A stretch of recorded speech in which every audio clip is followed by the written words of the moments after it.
민주당이 추진하는 이른바 사법개혁 3법의 국회 본회의 통과가 임박하자 사법부가 집단 대응에 나섰습니다. 오늘 오후 대법원에서 전국 법원장 회의가 긴급 소집됐습니다. 대법원은 본회의에 계류 중인 법외국주의 신설, 재판소원 도입, 대법관 증원 법안에 대한 전국 법원 의견을 수렴하기 위한 자리라고 설명했습니다. 하지만 회의 결과는 그동안 반대 입장을 밝혀온 조희대 대법원장의 기조와 크게 다르지 않을 것이란 관측이 나옵니다. 사법개혁 3법은 법관이나 검사가 법령을 고의로 왜곡 적용할 경우 처벌하는 법왜곡죄를 신설하고 확정 판결이 기본권을 침해했을 때 헌법소원을 허용하는 재판소원을 도입하는 내용이 핵심입니다.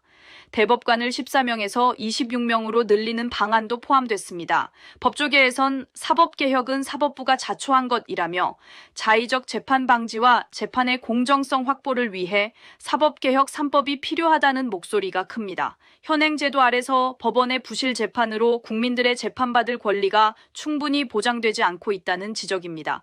법률과 헌법을 위반한 법관을 징계하거나 처벌할 방법도 마땅치 않습니다. 반면 대법원은 사법개혁 3법이 사법부 독립을 훼손할 수 있다며 반대하고 있습니다. 사법개혁 3법을 둘러싼 입법부와 사법부의 긴장이 고조되고 있습니다. 뉴스토마토 정주현입니다. 네, 민주당이 주도한 사법개혁 3법의 국회 본회의 통과가 임박하자 사법부가 집단 행동에 나섰습니다.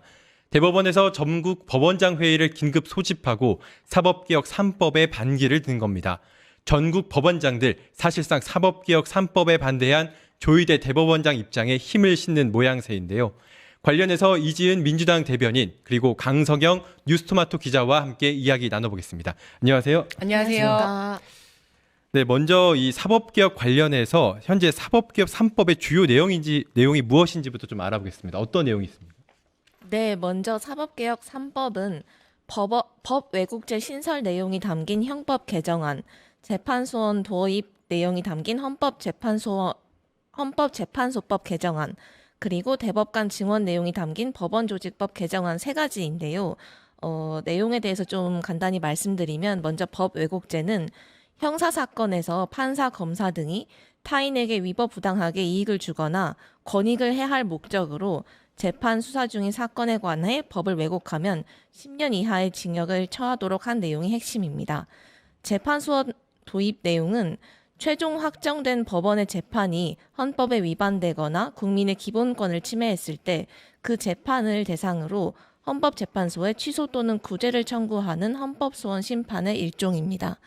그리고 대법원 증원법은 현행 대법관 14명에서 12명을 증원하자는 내용입니다. 네, 각급 법원장들이 오늘 전국 어제 법원장 회의를 열고 민주당의 법 왜곡죄 그리고 재판 소원죄, 대법관 증원 등 이른바 사법개혁 3법을 논의했습니다. 관련해 영상 함께 보시겠습니다. 네, 사법부는 어떻게 수렴하실 예정이실까요? 권리를 구제받으려는 국민들에게도 직접적인 영향을 미칠 수 있는 내용을 담고 있습니다. 따라서 법률안에 대한 수기 과정에서 재판을 담당하는 사법부의 의견이 반영될 필요가 있습니다. 네, 국회 통과가 이제 좀 가까워지자 사법부 법원장 회의를 하면서 집단 행동에 나선 것으로 보이는데요. 결과 좀 어떻게 나왔습니까? 네, 역시나 조 대법원장이 사법개혁 3법에 반대했던 그 목소리에 힘을 실는 방향이었습니다.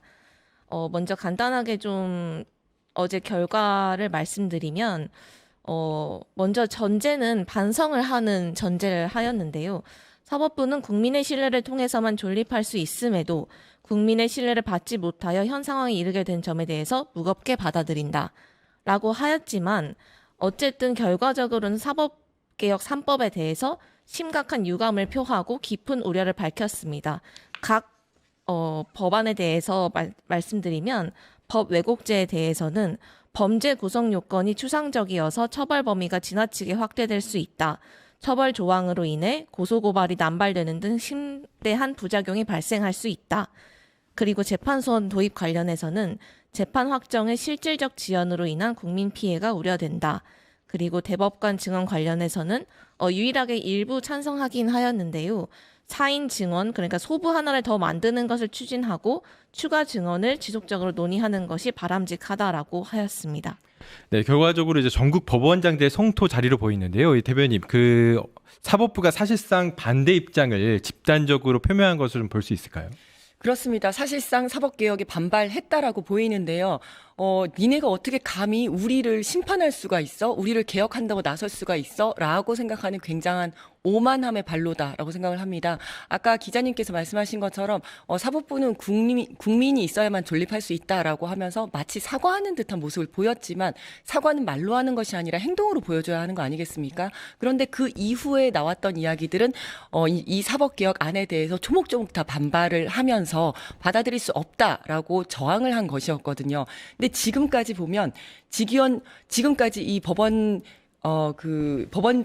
전국 법원장 회의가 언제 나왔는지를 보면 우리가 정말 필요할 때는 이런 의견들이 전혀 나오지 않았습니다. 예를 들어서 지기현 재판부가 윤석열을 구속 취소를 했을 때라든지 조희대 대법원이 대선 과정에서 재판을 통해서 선거에 개입했을 때, 그리고 이번 재판 과정들을 보면 사실상 내란범을 비호하는 판결들이 많이 나오지 않았습니까? 이런 정말 중요한 시기에는 한 번도 어떤 성명서를 발표하거나 모임을 하지도 않았습니다. 그런데 이렇게 사법부에 실망한 국민들이 사법개혁을 하겠다라고 하니까 지금 와서 자신들의 기득권을 수호하기 위해서 이런 모임을 하고 성명서를 발표하는 거거든요. 그래서 저는 여기에 대해서 전혀 반성의 여지는 없고 오히려 오만함의 발로다라고 생각을 합니다.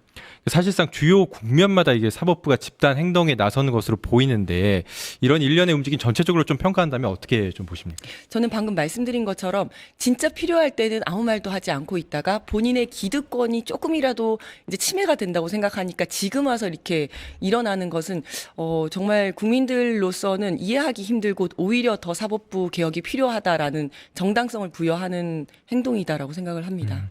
강 기자는 이 사법개혁 3법에 대해서 법조계 반응은 좀 어떻게 좀 나왔어요? 네, 이게 개혁안이 되게 오랫동안 사실은 시민사회와 법조계에서 논의되었던 내용들입니다. 그래서 대체로 개정안들을 반기는 분위기인데요. 특히 이제 자의적 재판 방지와 재판의 공정성 확보를 위해 사법개혁 3법은 꼭 필요하며, 특히 사법개혁 3법은 사법부가 자초한 것이라는 지적이 큽니다. 이 사법개혁 3법 중에서 어제 첫 번째 법 왜곡죄가 이제 본회의에 상정이 됐습니다. 국민의힘에서는 이 법안에서 강력하게 좀 반발을 하고 있는 상황인데요. 좀 대변인께서는 좀 이번 본회의 상황 좀 어떻게 좀 보십니까? 국힘은 여기에 대해서 입법부가 사법부를 완전히 장악을 하려고 한다. 판결 내용을 민주당 마음대로 하려고 한다. 민주당이 판결 내용이 마음에 안 들면 그걸 바꾸려고 하는 거다. 이렇게 이야기를 하는데 완전 잘못된 판단이죠. 잘못된 논평이라고 생각하는데 두 가지입니다. 첫 번째는 사법부에 대한 인식 자체가 다릅니다. 국민들이 보시기에는 사법부 신뢰가 많이 무너졌다. 그래서 개혁이 필요하다라고 보는 반면에 국힘에서는 사법부는 전혀 잘못한 것이 없고 잘하고 있는데 민주당에서 사법부 흔들기를 한다라고 생각하는 어떤 인식에 아주 큰 차이가 있는 거고요. 두 번째는 논리도 틀렸습니다.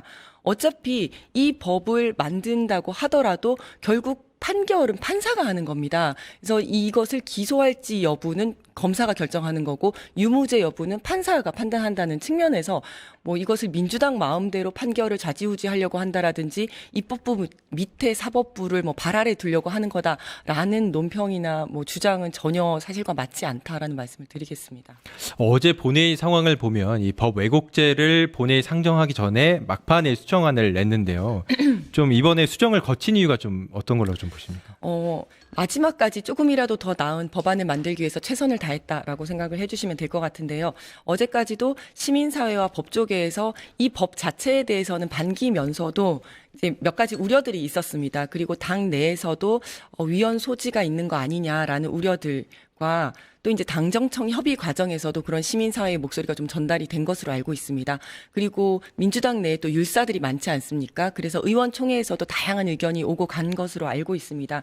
구체적으로 보면 원래 원하는 전체 법관, 전체 사건들, 그러니까 형사 사건뿐만 아니라 민사 사건이나 행정 소송 같은 경우에도 다 이제 포함이 되는 걸로 되어 있었는데 이제 이 수정안은 형사 사건으로 제한이 됐습니다. 이것은 여러 가지 이유가 있지만 가장 초반에 이 법 왜곡죄가 문제가 이제 이것이 필요하다라고 이야기가 나왔을 때 검사가 사건을 조작을 하고 그걸 알면서도 형사 재판에서의 판사가 이걸 그대로 이제 받아들여서 판결을 하는 것의 문제점에서 시작이 됐기 때문에 이것을 다 이제 확대를 하는 것보다는 일단 형사 사건에 제한을 두고 한번 해보자라는 의견이 커서 이제 수정안으로 가게 된 것이고요. 두 번째는 명확성을 제고하기 위해서 법안을 좀 다듬었다라고 생각을 하시면 될 것 같습니다.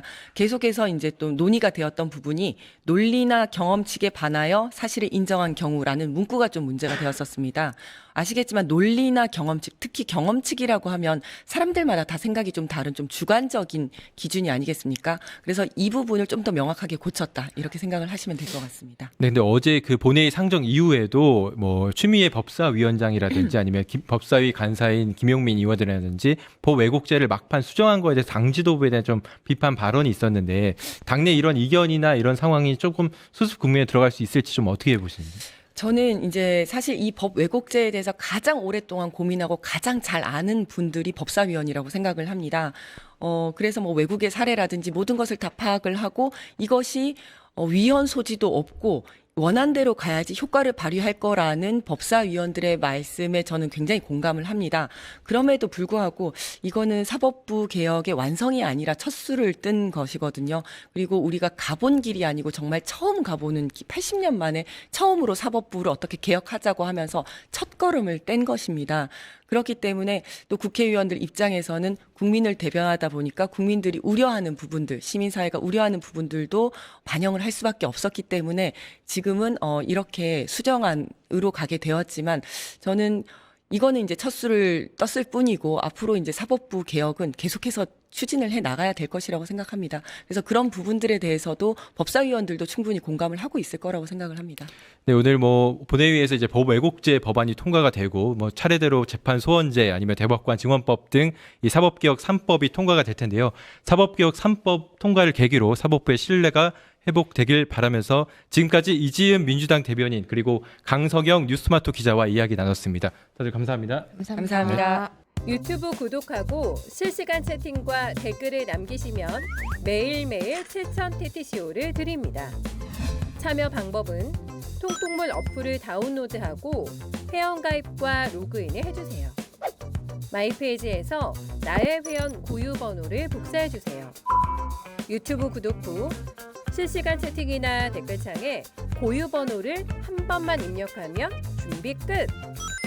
지금 유튜브 채팅과 댓글 쓰기 참여하고 실천 TTCO 받아가세요.